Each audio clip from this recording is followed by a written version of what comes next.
So for the upper back, we've got towels over the lower back, tucked in where they need to be, also a bolster underneath the front of the ankles, just for their comfort, and also to tension that patella and to stop the kneecap from rolling around when their legs face down.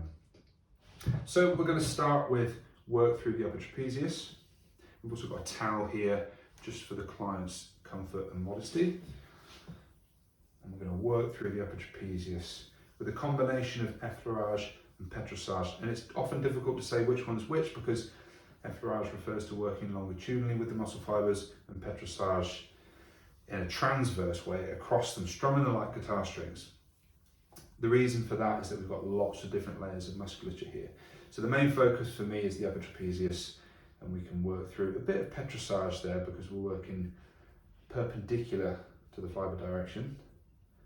Petrissage with the thumbs, mainly keeping our place, anchoring our hands in place with the fingers, but they are doing something too. So just remember to keep flat pads of fingers, no hooky grip, and working our way all the way through from the acromion up to the side of the neck, breaking that up with just a few different strokes, something a bit more superficial and light.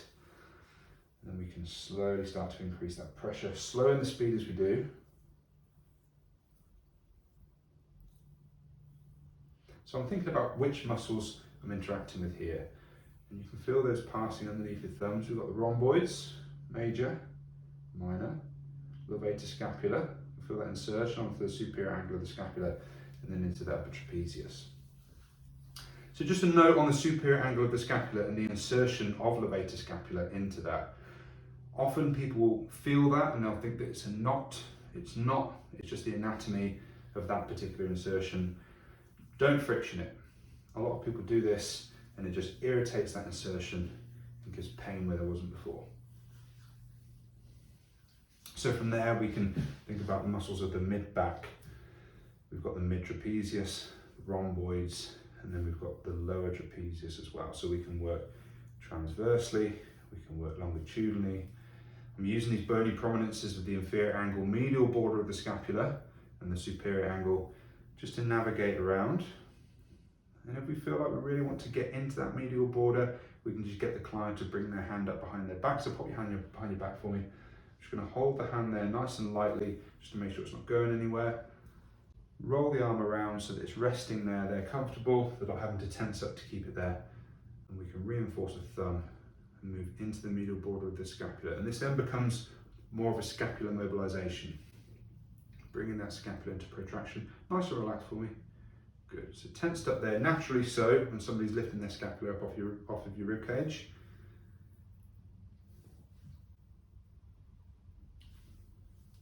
Keeping the contact on the way back.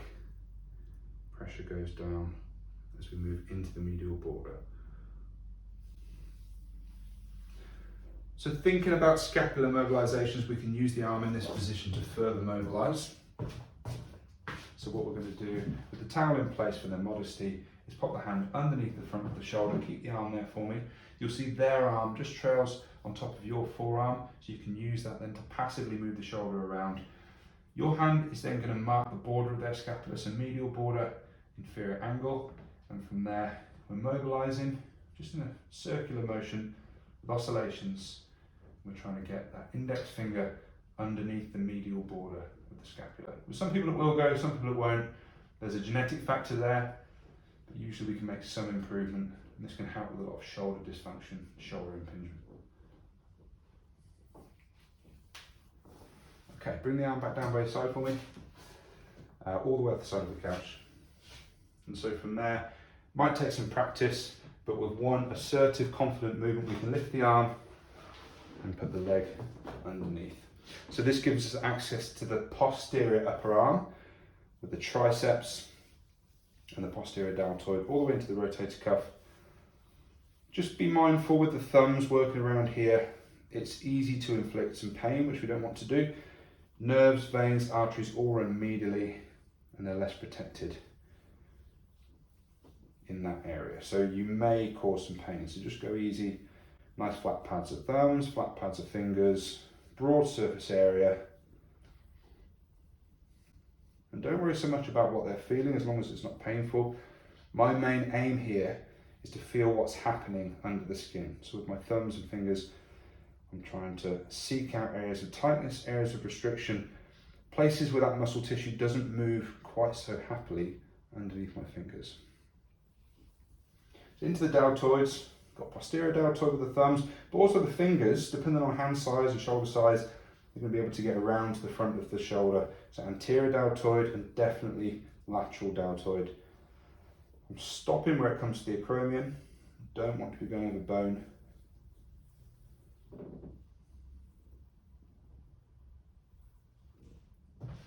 So we can focus back in to the erector spinae and to the major muscle groups of the upper back by working longitudinally with them. So we're going to reinforce the thumb. Try and cover the area between the spinous processes and the medial border of the scapula. We've got that kyphotic curve of the thoracic spine. You will be able to put a bit more pressure down than in the lordotic area, so the cervical spine and the lumbar spine. So we've also got something we call a paravertebral gutter, which is just off to the sides of the spinous processes. And what we can do there is just find the spinous process, drop off to the side, and then we can apply a bit of body rocking lightly while we go gently into that area, just somewhere between the spinous processes and the transverse processes of the vertebrae.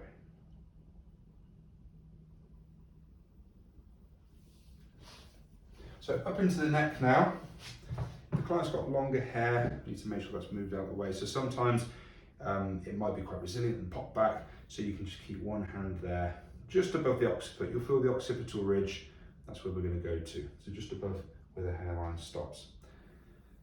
So we can go single-handedly. We're trying to keep what we're doing even from side to side. So even though we've got 3 or 4 fingers working one side and just the one thumb on the other, try and keep that pressure even and consistent so what they're feeling is roughly the same.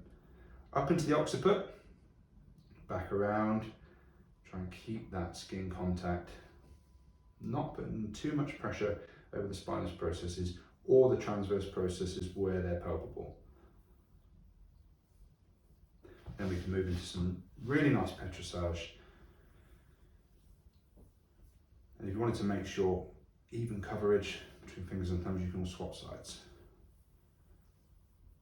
So the emphasis here is on this hand coming down into the upper traps, and then this hand taking over and coming up into the occiput, and we're just repeating that.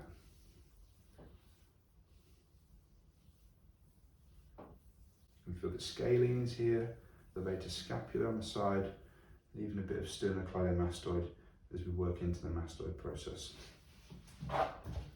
So then if we take a seated position, you can use the flat pads of the fingers just to come up the sides of the neck, into the occiput, avoiding the spinous processes, going lightly around the transverse processes where you can feel them.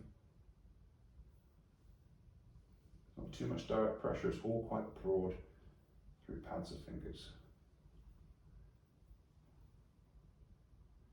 And we can focus in on one particular upper trap if we want. See a bit of twitching there going on, a few trigger points in there. So superiorly to the spine of the scapula, we've got the supraspinatus. So we can just pop our hands into that fossa, see what we can find. Work longitudinally just to the edge of the spine of the scapula. Often a big player in shoulder dysfunction, shoulder impingement again. And then if we drop inferiorly to the spine of the scapula, we've got infraspinatus and teres minor. So 2 of the major muscles of the rotator cuff. We can just find that spine of the scapula and work slightly inferiorly to it, reinforcing the thumb. On 99% of people, you'll find a very tender spot somewhere in the middle of the muscle belly. So round about there. It may be accompanied by some twitching, or the client feeling back that it's particularly tender. If that's the case, you can treat it like a trigger point. Sometimes you might be on a nerve. So if the pain doesn't subside after 20 to 30 seconds, it may be that you're on a nerve and you'll need to just move along.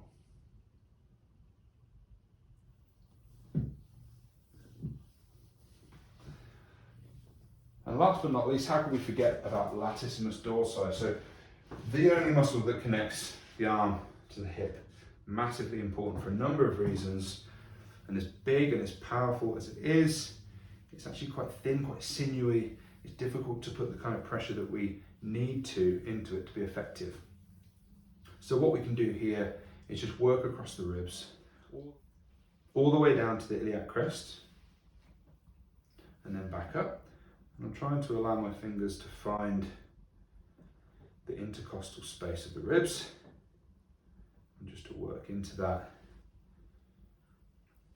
We can also use forearm to get a bit deeper in there without applying too much pressure. I'm going to go from the opposite side. I'd usually be from the same side. Nice relaxed hand. So the broad surface of the ulna, just applying nice even pressure across the back, maintaining contact as I return to the start position just lightly.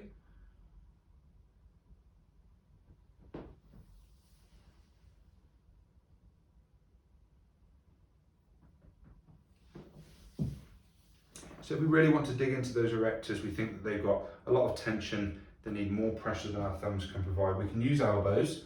We just need to be mindful of the fact that there's spinous processes right next to that area that we want to get into. So what we can do is to place the index finger along the spinous processes. We create a little groove there for our elbow to fit into nicely. So we're going to pop the elbow in, and you'll notice the angle of my elbow dictates the level of pressure that we're going to apply. So this nice relaxed open angle, there's not much pressure. The more acute the angle gets, the deeper the pressure. So we'll start off nice and lightly, and I'm trying to just move with my left hand. That thumb is dragging the elbow along with it. So I'm nice and relaxed, that's important. Not too much pressure down where your left hand is into the spine. I feel okay? Yeah. If you do want to increase the pressure, we can just adjust the angle. Just use this sparingly, because it doesn't take a lot of pressure from you, the therapist, to cause some pain. Always a nice way to finish. Big hands come into their own here, covering as much surface area as we can.